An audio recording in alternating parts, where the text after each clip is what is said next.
everyone, and welcome back to another edition of What's New with Doug. On today's episode, I'll be showing you how to make Old Bay macaroni and cheese. Today's episode is brought to you by me, myself, and I. For ingredients, you will want 2 pounds of the macaroni of your choosing. I just happen to be a big fan of elbow macaroni, so that's why I chose this, but if you want a different kind of macaroni, go for it. You will want 1 pound of shredded mozzarella cheese.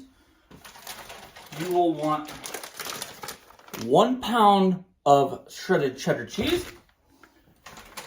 And you will want as close to a ½ pound of shredded Colby Jack. The reason I say as close to is because I was only able to find 7-ounce bags, but 7 ounces will work just fine. You will want buttermilk. And you will also want butter. I always like to use unsalted butter whenever I cook, just because I don't have to worry about something being overly salted. If I want to add salt, I can do it on my own and not have to worry about there being too much in there. And last but not least,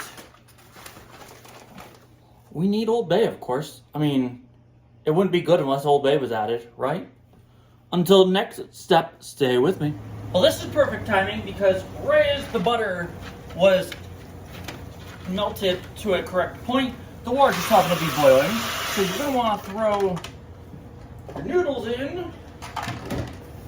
You're going to boil these for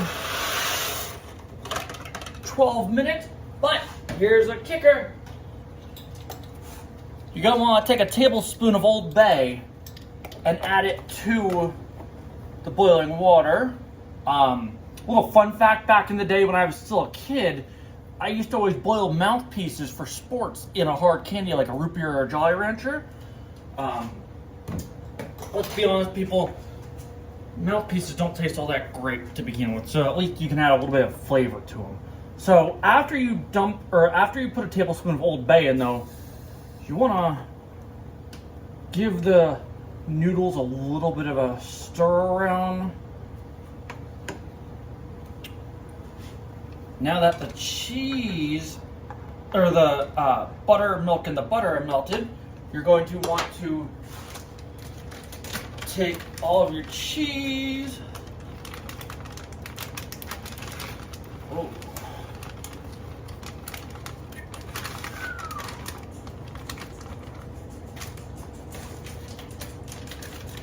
And I don't know if anyone else also has dogs and your dog loves cheese as much as mine. Every time I take out cheese of any sort, whether it's shredded, slices, or even an entire block, my dog Buster always just so happens to be right in the corner of my eye, as you can see. So you have to make sure you pay the cheese tax, everyone. Take care of your dogs. They make you happy. You do your best in making them happy. So we're going to do that, but then we're going to go back to the stove. Oh, shit. Watch out for a little bit of excess boiling. Gonna add the rest of the cheese in there. Even it out. Give it a little mixeroo. And now that the cheese is all added in, you're going to want to lower the heat down to a medium heat. Put the noodles in for 12 minutes. I should have started a minute earlier, so I'm going to start at 11. So throw the noodles in the water for 12 minutes. Get the cheese all melted, and until then, stay with me.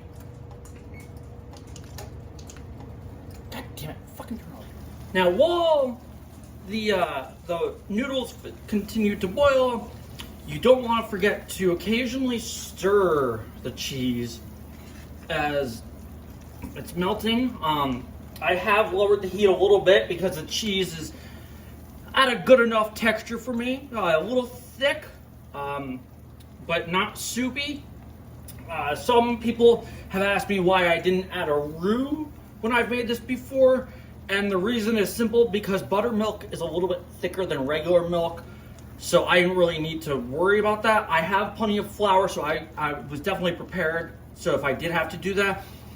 But when I was doing this, I figured, let's start out without it, see how it goes, and then if I need to add flour to make a roux, then I could do it. But again, I did not need to worry about doing that for this. The noodles, as you can see, only have about 2 minutes or so. But you want to give the noodles one last quick stir before we drain them. Oh, this kitchen smells amazing, and I have the windows open in my house.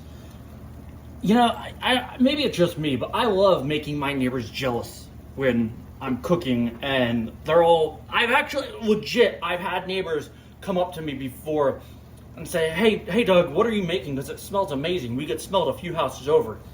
Whether I'm smoking ribs, steak, burgers, I don't know. Maybe it's just me though. So we're down to the final minute. So once the noodles are done boiling, we're gonna drain them. So until drain time, stay with me. Next up, I highly suggest using cooking mitts when doing this. You don't have to, but I've been burned enough a few times where I do it just out of caution now. Now I do have 2 different thickness gloves. I know this is a very random thing to be saying, but I'm sorry, I'm just trying to help you out so you don't possibly burn yourself. This is a thicker fire pit glove. I actually bought from Home Depot. It was like 25 bucks. But it was worth it because I have burned my hand a few times through something of a thinner material like this. Whereas this one, no, my hand would have been to ashes in a matter of seconds had I not had it. So with that being said, you want to take your macaroni,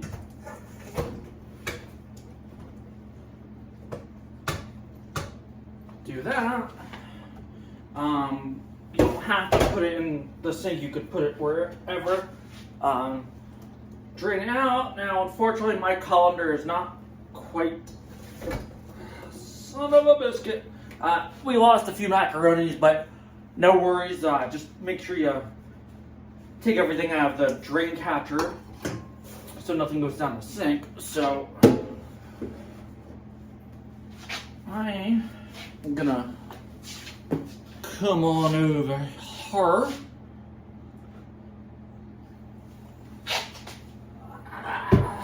Son of a biscuit. I'm gonna go grab the cheese. Sorry for the blank screen. Buster, no.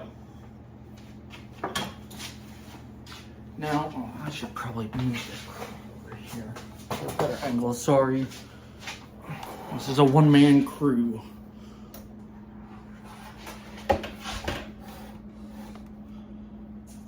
No, probably put it here instead.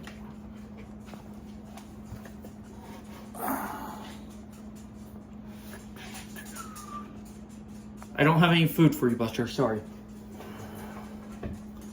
So now, you're going to want to take Old Bay again. You're going to want to add a tablespoon or so. I should probably just sprinkle it over the top. I'll be right there.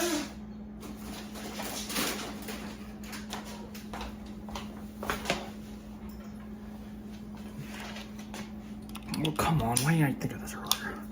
Gosh darn it. Okay. Sorry about that. Just wanted to add some more light to the picture. This isn't HBO quality, and I apologize. So then after adding, fuck, still hot. After adding the extra tablespoon of Old Bay.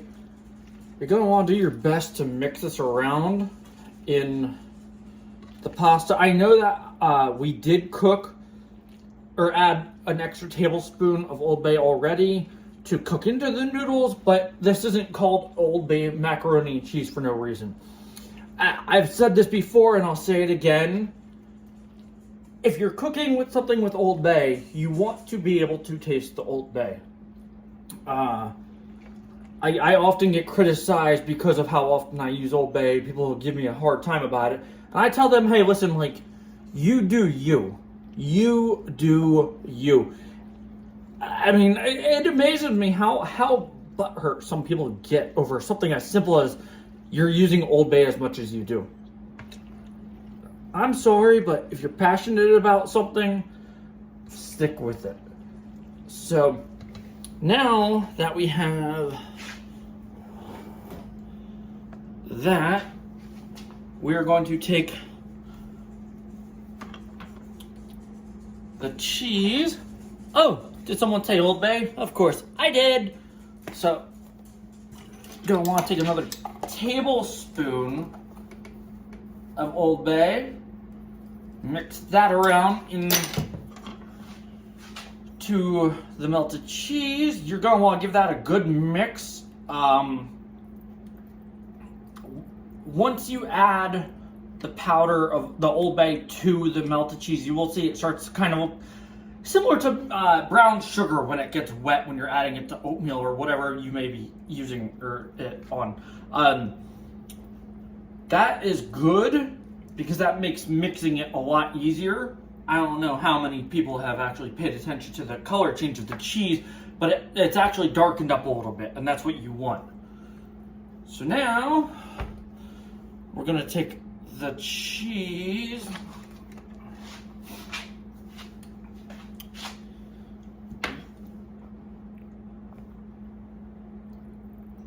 dump it all onto the new. God damn it! Sorry for any of you religious people out there. I apologize. Okay. I'm not a professional.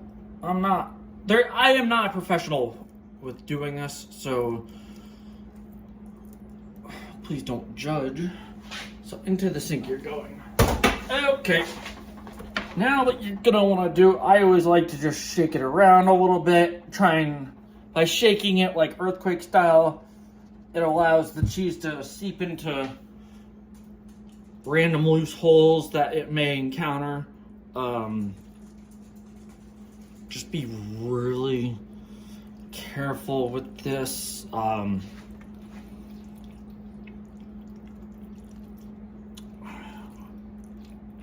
Come on, give it a good mix. Just be super careful though, because it is a mess, and I'm doing it the correct way. This is how you want it to look. So if you're not getting messy, you're probably not going hard enough.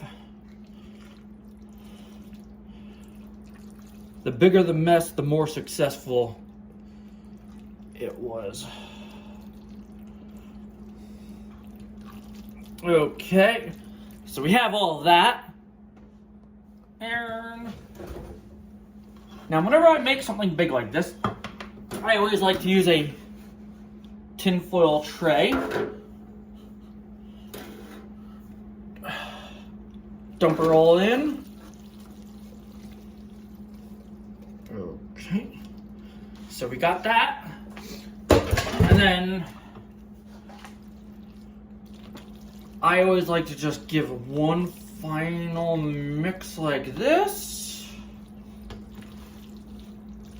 And yeah, I know that this is a lot of food, and that may look like I'm about to feed an army.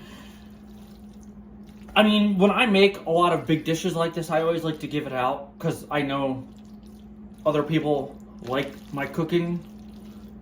And I like the reactions that people get whenever I make something and hand it out. I always like them. Oh my God, you're faster! Right there. I always like when people say, like, I haven't had something that good for a long time. I'm not trying to toot my own horn. I'm not looking for attention or anything. I love cooking, and I have a tendency to always make too much at a time. So I don't know. Sorry if it sounds lame, but it's one of those things that I like cooking for other people, and I have a ton of Tupperware at my house, always prepared. I don't know. My life isn't all that exciting, let's just say that. But hey, I mean, I'm happy with it, so with all due respect against anyone else, as long as I'm happy with it, that's all that really matters. No offense. Okay, so let's lower this a little bit. As you can see, I did put a final coat of Old Bay on it. I don't know, I feel like that's pretty common with other dishes that you make too, or make also just that one final layer just for presentation purposes. So there's that. I also do have a lineup of more videos I plan on making in the future, so just stay with me on that. I've had people come up to me and tell me that them and their girlfriend or wives, whatever, their significant others, have actually been telling me that they enjoy watching my videos and that they're always on the lookout for new stuff. I'm not doing this for attention. I simply love cooking, and growing up, I used to always want to be a chef, and I remember watching Food Network with my grandpa all the time.